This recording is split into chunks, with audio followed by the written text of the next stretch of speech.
Welcome here today. My name is Terence Kadlec. I'm practice leader of Invista's construction practice and a member and co-chair of RISE Professionals Education Committee. So today, here with Christina Lucas, President of Envista Forensics. Welcome. We are having me. Works.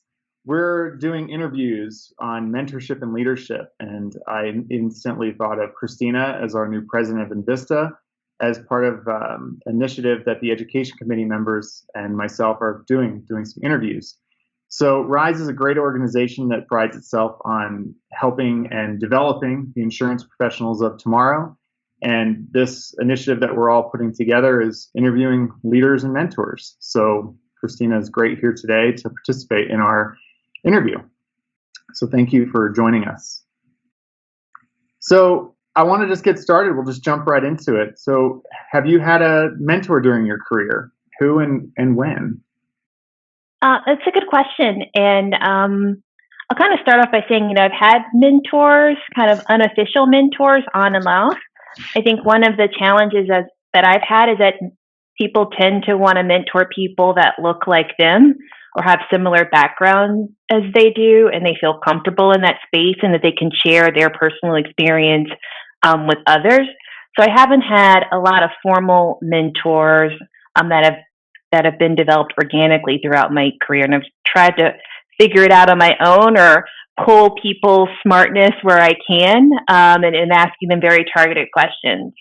But I would say, it's a gap that I have, and something that, as a result, I've been really proactive about being mentors to others and to being a mentor to others who don't look like me, and who don't have a similar background, but for people who might be able to learn something from kind of the ups and downs and the sideways that I've gone through over the years.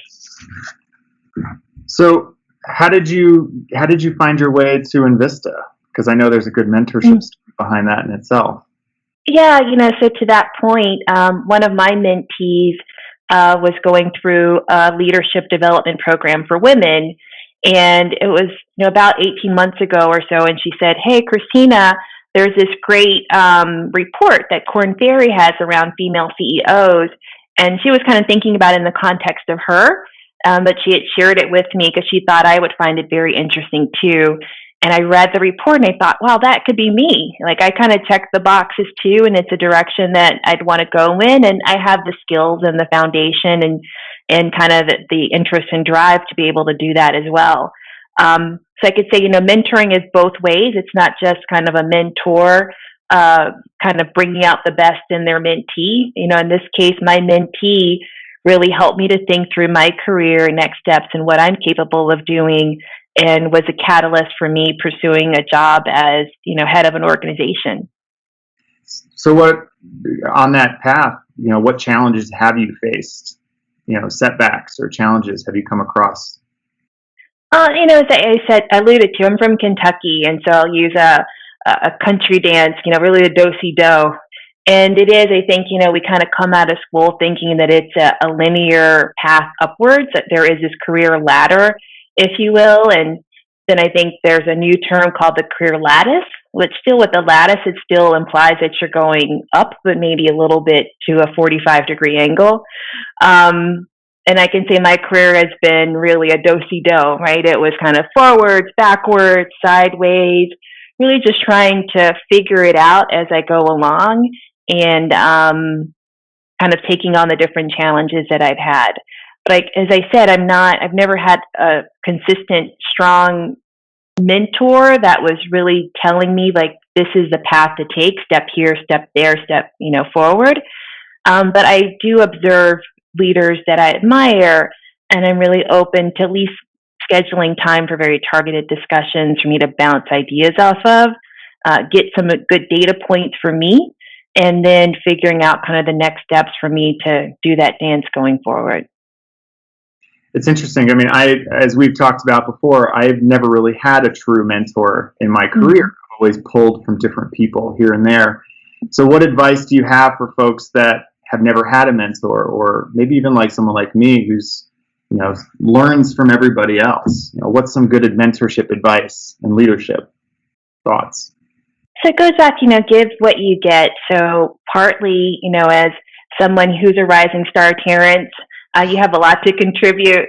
And I know from my side as well, it's finding ways to mentor other people. Like I said, I've learned a lot from people that I've worked with, probably more from the people that are my peers or for people that are on my team than I may have learned from senior people.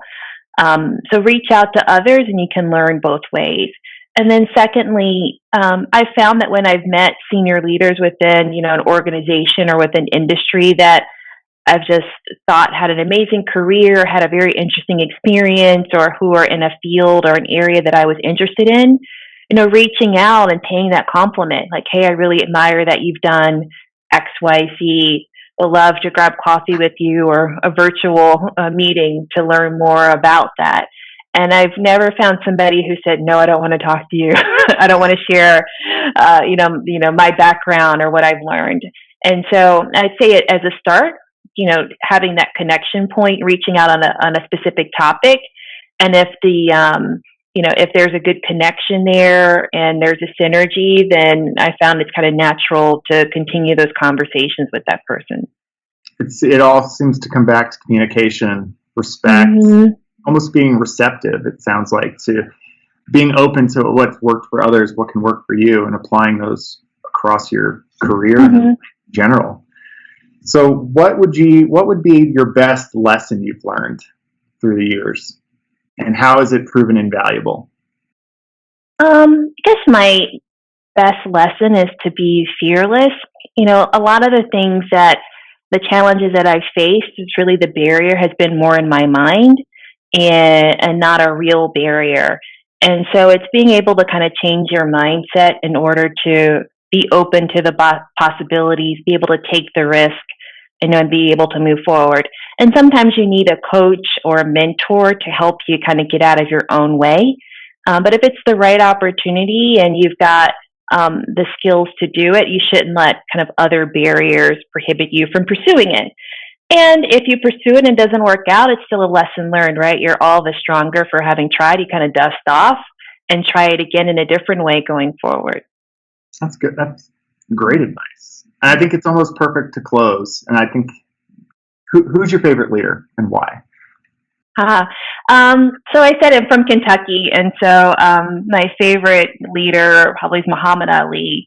And I think if you take his conviction, his integrity, his focus, his drive, he was the world's greatest athlete, but he was also the nicest guy. And when you read bios about him, when you see movies about him, it's about his kind of compassion, his conviction, his inclusiveness, that I think makes him a great leader. And when I think back on the Olympics, that was in 1996 when he came out in Atlanta, and really the world applauded him for all that he's gone through, kind of standing up for what he believed in. Like, people recognized that he was just a really good person with a great heart. That's perfect. Mm-hmm. So thank you for your time. And just to close, we're conducting these interviews. We're going to look for commonalities and differences and see how we can all learn from one another. And Christina, thank you again. You're clearly an amazing leader and mentor to many over your career, and we're going to see what we all find out together. So thank you again. Excellent. Thanks, Terrence. Thanks for the opportunity. I appreciate it. Absolutely. And thanks to Rise for encouraging these discussions. I think they're great for all of us. Thank you again.